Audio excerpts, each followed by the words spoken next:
শুরুতেই আমাদের দেখানো হয় একটি গ্রাম, যেটা একদম নির্জন ও ভয়ঙ্কর নীরব। সেখানে এক শহরের মেয়ে তার কুকুর নিয়ে সকালবেলা হাঁটতে আসে। ঠিক তখনই তার কুকুরটি একটি পুরনো ফার্ম হাউসের দিকে চলে যায়।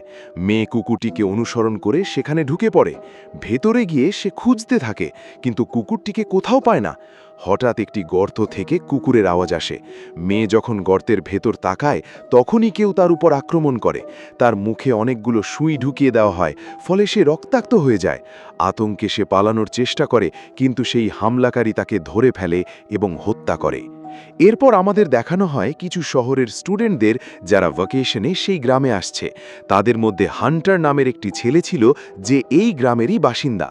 হান্টার আগে থেকেই এসেছিল কারণ সে তার বাবার সাথে সম্পর্ক ঠিক করতে চায়, কিন্তু তার বাবা তাকে পছন্দ করতেন না। তাই সে তার বন্ধুদের নিয়ে এসেছে, যেন তারা তার বাবাকে বোঝাতে পারে। সে তার বন্ধুদের বলে সে জানে না তার বাবা তাকে মেনে নেবে কিনা, কিন্তু বন্ধুরা তাকে আশ্বস্ত করে যে সব ঠিক হয়ে যাবে।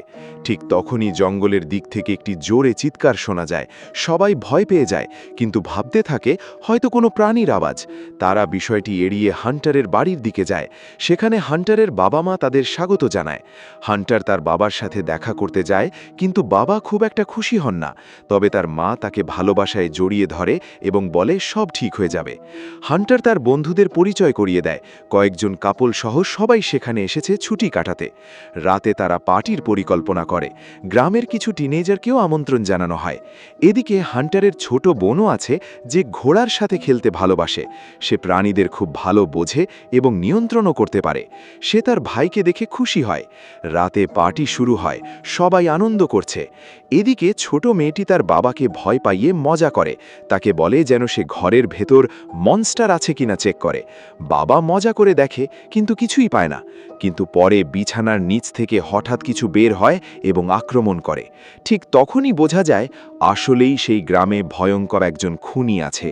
অন্যদিকে পার্টিতে সম্পর্ক, ঝগড়া, প্রেম আর সন্দেহ সবকিছু চলতে থাকে, কিন্তু অন্ধকারের মধ্যে খুনি এক এক করে সবাইকে লক্ষ্য করতে শুরু করে।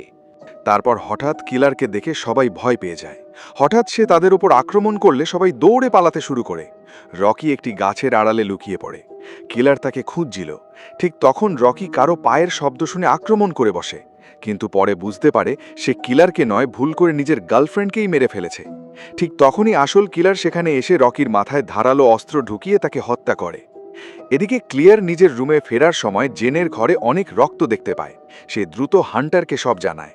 হান্টার নিজের পরিবারের চিন্তায় ভেঙে পড়ে এবং সঙ্গে সঙ্গে পুলিশকে ফোন করে বলে যে তার পরিবার নিখোঁজ এবং সম্ভবত কেউ তাদের ওপর হামলা করেছে। ক্লিয়ার অন্যদের জানায় যে এখানে একজন খুনি ঘুরে বেড়াচ্ছে এবং সম্ভবত হান্টারের পরিবারকে হত্যা করেছে। সে আরও বলে হান্টারের ছোট বোনও নিখোঁজ। সবাই আতঙ্কিত হয়ে পড়ে। তখন কয়েকজন ম্যাট আর ভ্যানকে খুঁজতে যায়, আর লিঙ্ক হান্টারের পাশে থাকে তাকে সামলানোর জন্য।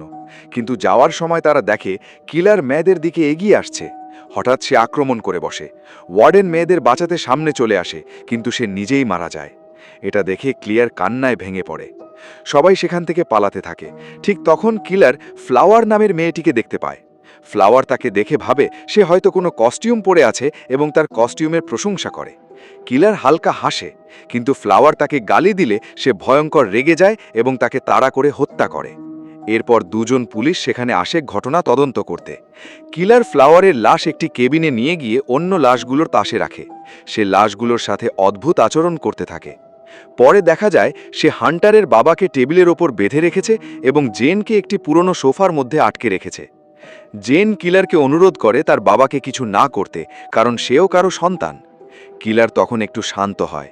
জেন বুঝতে পারে কিলার আসলে ভেতরে ভীষণ ভয় পাওয়া এবং মানসিকভাবে অসুস্থ, তাই সে তাকে শান্ত করার চেষ্টা করে। যেহেতু জেন প্রাণীদের সামলাতে জানত, সে একই কৌশল কিলারের উপরও ব্যবহার করে। ঠিক তখন বাইরে শব্দ হয়। হান্টার সেখানে পৌঁছায়। কিলার লুকিয়ে পড়ে। হান্টার হঠাৎ লাশগুলোর মধ্যে নিজের মায়ের মৃতদেহ দেখতে পেয়ে কান্নায় ভেঙে পড়ে। পরে সে জেন এবং তার বাবাকে খুঁজে পায়। হান্টার তার বাবাকে জাগিয়ে তোলে। তার বাবা তাকে বলে যে সে তাকে ভালোবাসে এবং তাকে না বুঝতে পারার জন্য ক্ষমা চায়। হান্টারও তাকে জানায় যে সেও তাকে ভালোবাসে। এদিকে কিলার পুলিশদেরও হত্যা করে ফেলে। হান্টারের বাবা বুঝতে পারে সে আর বাঁচবে না, তাই সে হান্টারকে অনুরোধ করে তাকে মেরে ফেলতে। কষ্টে হান্টার তার বাবার পেটে ছুরি ঢুকিয়ে তাকে মুক্তি দেয়। তারপর হান্টার নিজের ছোট বোনকে উদ্ধার করে পালানোর চেষ্টা করে, কিন্তু কিলার আবার এসে তাকে ধরে ফেলে। জেন পালিয়ে যেতে সক্ষম হলেও হান্টারকে কিলার আক্রমণ করে অজ্ঞান করে দেয় এবং কঙ্কালে ভরা একটি গর্তে ফেলে দেয়। পরে হান্টারের জ্ঞান ফিরলে সে দেখে তার বন্ধুরা তাকে বাঁচাতে এসেছে। সে সবাইকে চুপ থাকতে বলে, কারণ সামান্য শব্দ পেলেই কিলার তাদের ধরে ফেলবে। কিন্তু কিলার তাদের আওয়াজ শুনে ফেলে এবং লিঙ্ককে ধরে নিয়ে যায়। সে লিঙ্ককে কাঁটা তারের সাথে বেঁধে ফেলে। এটা দেখে হান্টার পরিকল্পনা করে কিলারকে অন্যদিকে ব্যস্ত রাখবে, আর সেই সুযোগে তার বন্ধুরা গিয়ে লিঙ্ককে উদ্ধার করবে। হান্টার কিলারের বাড়ির সামনে গিয়ে তাকে গালি দিতে থাকে এবং দৌড়ে পালায়। কিলার তার পেছনে ধাওয়া করে। এদিকে ম্যাট আর ক্লিয়ার লিঙ্ককে ছাড়ানোর চেষ্টা করে, কিন্তু কাঁটা তার শরীরের ভেতর ঢুকে যাওয়ায় তাকে বের করা সম্ভব হচ্ছিল না। ক্লিয়ার কাঁটা আনতে যায়। ঠিক তখন কিলার ফিরে এসে লিঙ্কের মুখ চেপে ধরে। এটা দেখে ম্যাট ভয় পেয়ে পালিয়ে যায়। পরে ক্লিয়ারের সাথে দেখা হলে সে মিথ্যা বলে যে লিঙ্ক মারা গেছে। এরপর ম্যাট ক্লিয়ারের প্রতি তার খারাপ উদ্দেশ্যের কথা প্রকাশ করে। ক্লিয়ার তাকে ঘৃণা করে বলে সে একটা পশু, যাকে কেউ কখনো ভালোবাসবে না। এই কথা শুনে ম্যাট রেগে গিয়ে ক্লিয়ারকে হত্যা করে। এরপর কিলার আবার হান্টার আর অন্যদের খুঁজতে চলে আসে। ম্যাট তখন হান্টারকে বলে যে সে কিলারের সাথে লড়বে আর তারা যেন পালিয়ে যায়। ম্যাট কিলারের সাথে লড়াই করতে গেলে কিলার তার পেটে অস্ত্র ঢুকিয়ে তাকে মেরে ফেলে। এরপর হান্টার ক্লিয়ারকে বলে কাছেই তাদের এক প্রতিবেশীর বাড়ি আছে, সেখানে গিয়ে সাহায্য চাওয়া যেতে পারে। তারা দরজায় নক করলে এক বৃদ্ধ বেরিয়ে আসে এবং জানতে চায় তাদের কি হয়েছে। হান্টার তাকে বলে একজন ভয়ঙ্কর কিলার তাদের পিছু নিয়েছে এবং পুলিশে ফোন করতে হবে। বৃদ্ধ তখন তাদের ভেতরে ডেকে নেয় এবং কিলারের চেহারা কেমন জানতে চায়। হান্টার বলে কিলারের গলায় একটি মালা ছিল এবং হাতে ধারানো অস্ত্র। এটা শুনে বৃদ্ধ অদ্ভুতভাবে হাসতে শুরু করে। এরপর সে ভেতরে গিয়ে পুলিশে ফোন করার ভান করে। পরে সে তার স্ত্রীকে ডেকে বলে যে তাদের বাড়িতে অতিথি এসেছে। বৃদ্ধার আচরণও খুব অস্বাভাবিক ছিল, যেন সে মানসিকভাবে অসুস্থ। তারা হান্টার আর ক্লিয়ারের জন্য পানীয় তৈরি করে দেয়, কিন্তু কিছুক্ষণ পর তারা মেঝেতে রক্তের দাগ দেখতে পায় এবং বুঝতে পারে এই বাড়িও নিরাপদ না। পালানোর চেষ্টা করতেই তারা অজ্ঞান হয়ে যায়, কারণ পানীয়ের মধ্যে ঘুমের ওষুধ মেশানো ছিল। অজ্ঞান হওয়ার আগে হান্টার হঠাৎ কিলারকে সামনে দেখে বুঝতে পারে সে আসলে তার ছোটবেলার বন্ধু বেন, আর ওই বৃদ্ধ দম্পতিই ছিল বেনের বাবা মা। বেনের বাবা তার কান ধরে রাগে বলতে থাকে কিভাবে সে বেসমেন্ট থেকে বের হওয়ার সাহস পেল। এরপর সে বেনকে আবার বেসমেন্টে আটকে রাখে। যখন হান্টার আর ক্লিয়ারের জ্ঞান ফিরে আসে তখন তারা দেখে তারা বাধা অবস্থায় আছে। বৃদ্ধ দম্পতি তাদের ওপর ভয়ঙ্কর নির্যাতন শুরু করে। বেনের মা হান্টারের মুখ সেলাই করে দেয় এবং জারের ভেতরের নোংরা জিনিস জোর করে তাকে খাওয়ানোর চেষ্টা করে।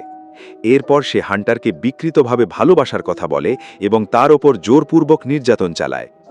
এটা দেখে ক্লিয়ার বাধা দিতে গেলে বৃদ্ধ তার কানের মধ্যে ধারালো পিন ঢুকিয়ে দেয়, ফলে রক্ত বের হতে থাকে। এসব দেখে বেন প্রচণ্ড রেগে যায়, কারণ তার বাবা মা ছোটবেলা থেকেই তার উপর একই রকম ভয়ঙ্কর নির্যাতন চালাতো।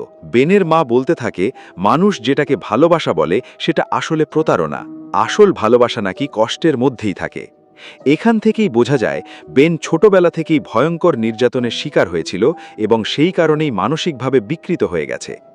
ঠিক যখন বেনের বাবা হান্টারকে মারতে যাচ্ছিল তখন জেনি এসে তাকে গুলি করে দেয়। এতে বেনের মা আরও ক্ষেপে যায় এবং ক্লিয়ারকে ধরে মেরে ফেলার চেষ্টা করে, কিন্তু ঠিক তখন বেন পিছন থেকে এসে নিজের মাকেই হত্যা করে ফেলে। সুযোগ বুঝে সবাই সেখান থেকে পালিয়ে যায়। বেন তাদের পিছু নেয়। জেনি তখন বেনকে শান্ত করার চেষ্টা করে। সে বলে যারা তাকে নির্যাতন করত তারা এখন আর বেঁচে নেই, এখন আর কেউ তাকে কষ্ট দেবে না, তাই আর কাউকে মারারও দরকার নেই। সে বেনের মাথায় হাত বুলিয়ে দিলে বেন শান্ত হয়ে যায়, ঠিক যেন কোনো বন্য প্রাণী শান্ত হচ্ছে। ঠিক তখন হান্টার আর ক্লিয়ার বেনের গলায় থাকা চেন ধরে তাকে গাছে ঝুলিয়ে দেয়।